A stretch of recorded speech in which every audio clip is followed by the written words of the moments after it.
नमस्कार।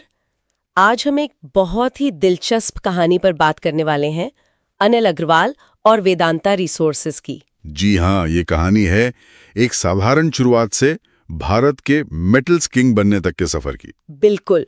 तो हमारी जो जानकारी है वो अनिल अग्रवाल की जीवनी और वेदांता समूह के सफर के मुख्य पड़ावों पर आधारित है। हाँ, इसमें उनके बचपन से लेकर आज तक के जो अहम मोड़ रहे हैं वो सब शामिल हैं। और हमारा मकसद है ये समझना कि कैसे उन्होंने एक स्क्रैप मेटल के छोटे से काम से शुरुआत करके इतनी बड़ी ग्लोबल कंपनी खड़ी कर दी। बिल्कुल।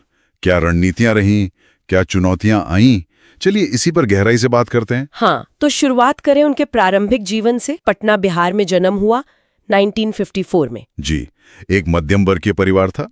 पिता का एल्यूमिनियम कंडक्टर का छोटा सा बिजनेस था। और दिलचस्प बात यह है कि 10वीं के बाद उन्होंने पढ़ाई छोड़ दी। हाँ, और सिर्फ 19 साल की उम्र में बड़े सपने लेकर बंबई आ गए। मुंबई आना शायद उनकी जिंदगी का एक बड़ा टर्निंग पॉइंट था। बिल्कुल।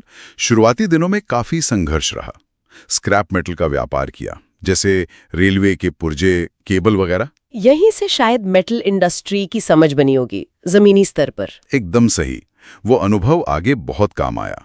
फिर 1976 में पहला कदम कह सकते हैं। हाँ, शमशेर स्टर्लिंग कॉर्पोरेशन, एक छोटी कॉपर कंपनी थी, है ना, उसका अधिग्रहण किया। जी, और फिर 80 के दशक में इसी कॉपर बिजनेस को धीरे धीरे आगे बढ़ाया। लेकिन असली उड़ान तो शायद स्टरलाइट इंडस्ट्रीज से मिली 1986 में। हाँ, स्टरलाइट इंडस्ट्रीज की स्थापना एक अहम पड़ाव था।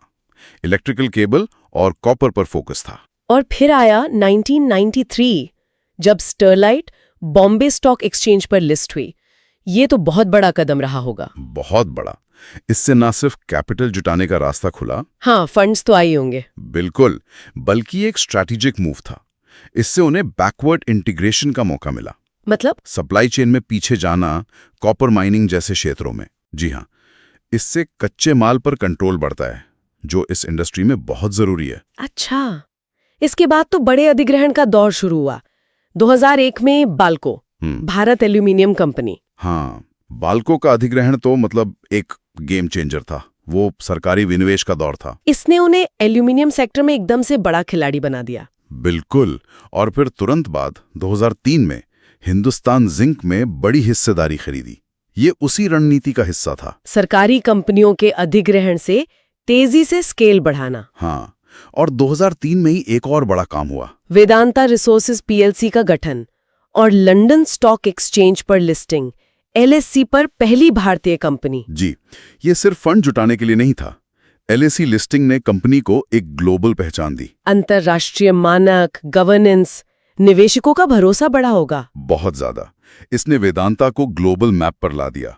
और फिर तो विस्तार ही विस्तार हुआ। एल्यूमिनियम, कॉपर, जिंक, सिल्वर, लौ, अयस्क। हाँ, और फिर केयर इंडिया के अधिग्रहण से तेल और गैस में भी आ गए। लेकिन इतना बड़ा विस्तार, खासकर माइनिंग में, बिना चुनौतियों के तो नहीं रहा होगा। बिल्कुल नहीं।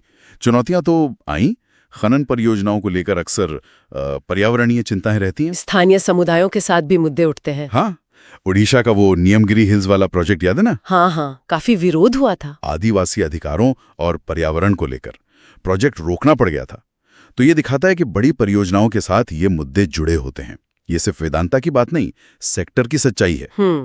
अच्छा, इन सब के बीच 2014 में उन्होंने अपनी संपत्ति का 75% दान करने का संकल्प लिया था। जी, वेदांता फाउंडेशन के जरिए काफी काम हो रहा है, शिक्षा, स्वास्थ्य, स्किल डेवलपमेंट में। ये भी आजकल कॉर्पोरेट जगत का एक अहम पहलू बन गया है। बिल्कुल, सामाजिक जिम्मेदारी और कंपनी की छवि दोनों के लिए महत्वपूर्ण है। तो आज की तारीख में वेदांता समूह एक ग्लोबल नेचुरल रिसोर्स कंपनी है। हाँ, भारत, अफ्रीका, ऑस्ट्रेलिया, दक्षिण अमेरिका, कई जगह ऑपरेशंस हैं। और अनिल अग्रवाल, भारत के मेटल्स किंग, अनुमानित संपत्ति भी करीब 4 से 5 बिलियन डॉलर्स। जी, बिल्कुल। तो अगर हम देखें, स्क्रैप मेटल से शुरुआत, छोटे अधिग्रहण, स्टॉक मार्केट लिस्टिंग, बड़े सरकारी अधिग्रहण और फिर एलएससी लिस्टिंग से ग्लोबल पहचान, वाकई कमाल का सफर रहा है। यकीनन एक असाधारण यात्रा है।